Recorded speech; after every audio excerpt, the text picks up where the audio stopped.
Desafíos matemáticos. Buen día, este es el resumen de las actividades Aprende en Casa del 10 de junio para cuarto grado. Comenzamos con matemáticas. El tema es sucesión con factor. En esta sesión aprenderás a identificar y aplicar la regularidad de sucesiones con figuras, las cuales representan progresiones geométricas.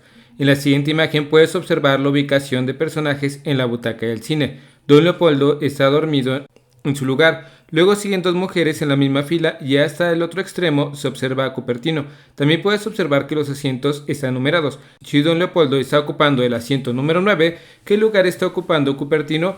Aunque en algunos asientos no se puede ver el número, si respetas la lógica de la sucesión de números que tienen los asientos, podrás establecer que están numerados de 3 en 3. Así que el número de asientos de Cupertino sería el 3, 6, 9, 12, 15 y continuamos así hasta llegar al último asiento, que es el 36. Ahora, pon mucha atención en la imagen en una sucesión de figuras. Todas forman triángulos excepto el primero, que es círculo. Para formar la figura que sigue, observa cómo se formó cada una. La primera empezó con un círculo, la segunda tiene 3, la tercera está formada por 6 y la cuarta por 10 círculos. Entonces, 1 al 3 se sumaron 2, del 3 al 6 se sumaron 3, del 6 al 4 se sumaron 4. Por lo tanto, la siguiente figura al 10 se deben sumar 5 para tener el total de 15 círculos. A este tipo de sucesión se le llama de números triangulares, los cuales son distintas a las aritméticas ni geométricas. Ahora observa la figura amarilla y si cuentas los círculos te darás cuenta que son 28. Si partes de la última figura que está en la sucesión formada por 15 círculos, para la siguiente tendríamos que sumar 6. Así que 15 más 6 es 21 y ese 21 le sumamos 7 da 28 círculos. Entonces esa figura amarilla también pertenece a la sucesión, la cual corresponde a la figura número 7.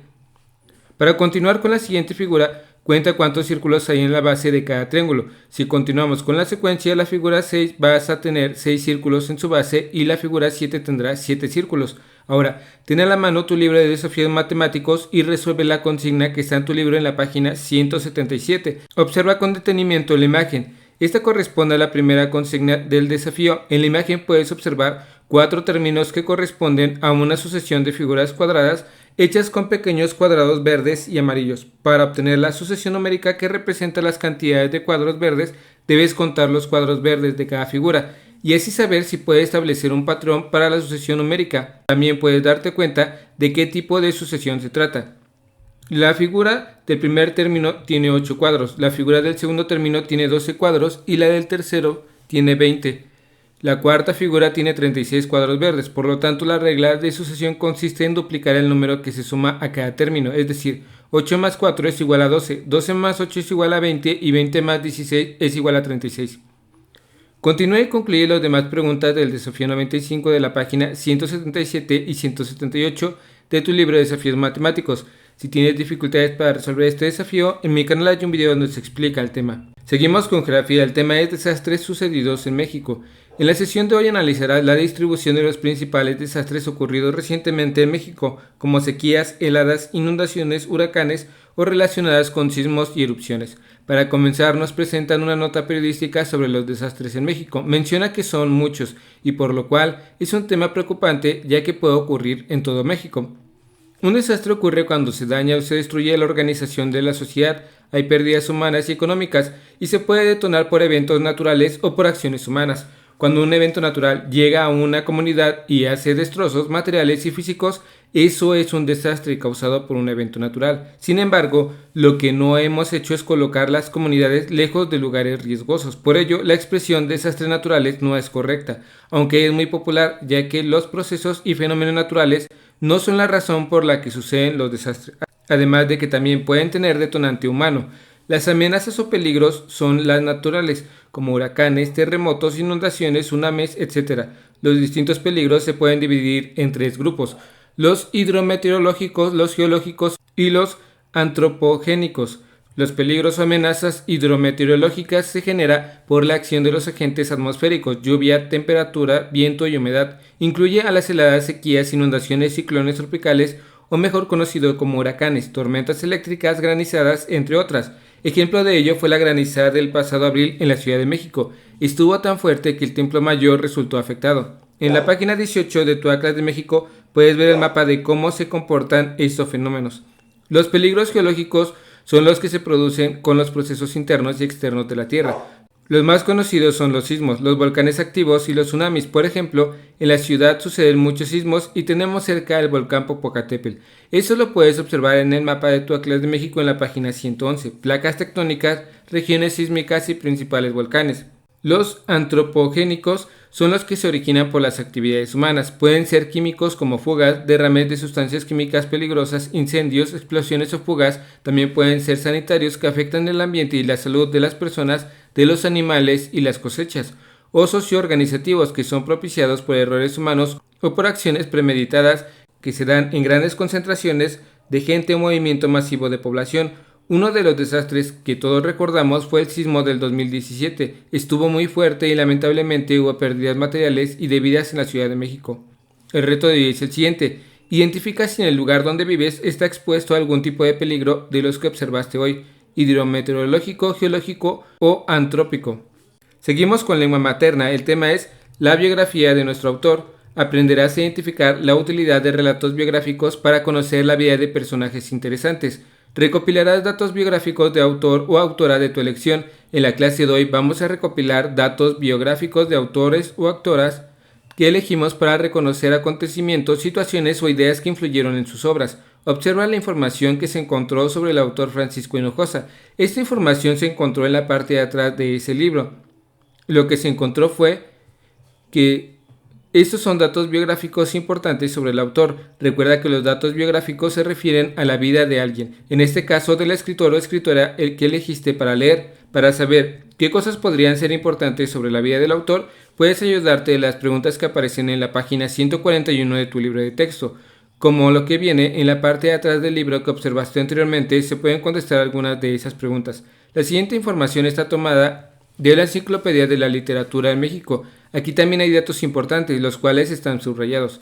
Dice que Francisco Hinojosa nació en la Ciudad de México, como ya habías observado. Nació el 28 de febrero de 1954, o sea que tiene 67 años. Menciona que su obra ha sido traducida al inglés, portugués, italiano, polaco y lituano. Eso indica que lo leen las niñas y niños de otros países. Aquí hay datos para responder a otras preguntas que vienen en el libro, porque dice que Francisco Hinojosa que desde niño le gustaba coleccionar sellos postales. ¿Sabes qué es un sello postal? Las cartas se tenían que enviar por correo con un sello postal, que era como una estampita que se pegaba al sobre donde iba la carta.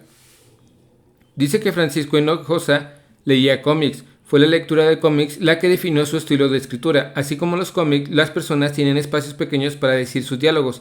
Así él comenta que tiene por norma decir las cosas de forma muy resumida. Se decidió a ser escritor porque le impactó mucho la literatura de un libro llamado Crimen y Castigo del autor ruso Fyodor Dostoyevsky. No sé si lo pronuncié bien, pero así se escribe. Aquí puedes observar cómo buscamos información en diferentes fuentes. Puedes averiguar datos relevantes sobre la biografía del autor que se eligió. Tú puedes hacer lo mismo y utilizar las preguntas del libro como guía, pero anota cualquier cosa que te llame la atención, como ya se había mencionado.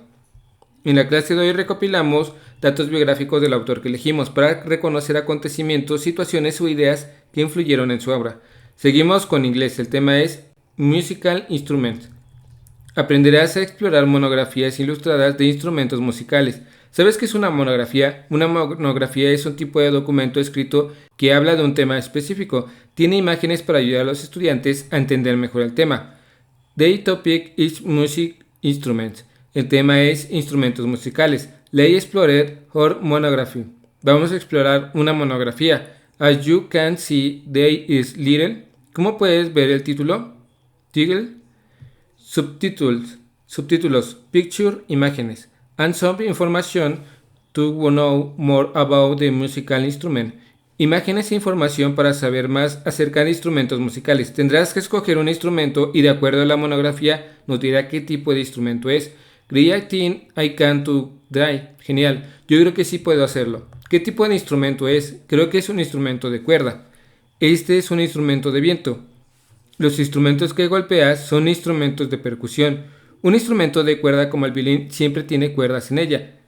Siempre pensé que los pianos eran instrumentos de cuerda. Me acuerdo que tienen cuerda adentro, pero es de percusión porque cuando golpea una tecla, esa golpea la cuerda. Una trompeta es un instrumento de viento porque le soplas, el viento hace el sonido. La flauta es parte de los instrumentos de viento. Otro instrumento de percusión puede ser la batería. Ahora nos piden adivinar qué instrumento es. Yo creo que es un instrumento de cuerda, tal vez una guitarra. Ahora nos piden hacer en orden de acuerdo a la información de la monografía y quedarían los instrumentos de cuerda, instrumentos de percusiones e instrumentos de viento. Hoy aprendiste los elementos básicos de una monografía. Hagamos un repaso rápido de estos elementos. Primero elige un tema, después considera estas partes, título y subtítulo, información básica sobre el tema y finalmente agrega algunas imágenes. Espero que este video te ayude un poco. Si conoces a alguien que le pueda ayudar este video, comparte, dale like y suscríbete. Saludos.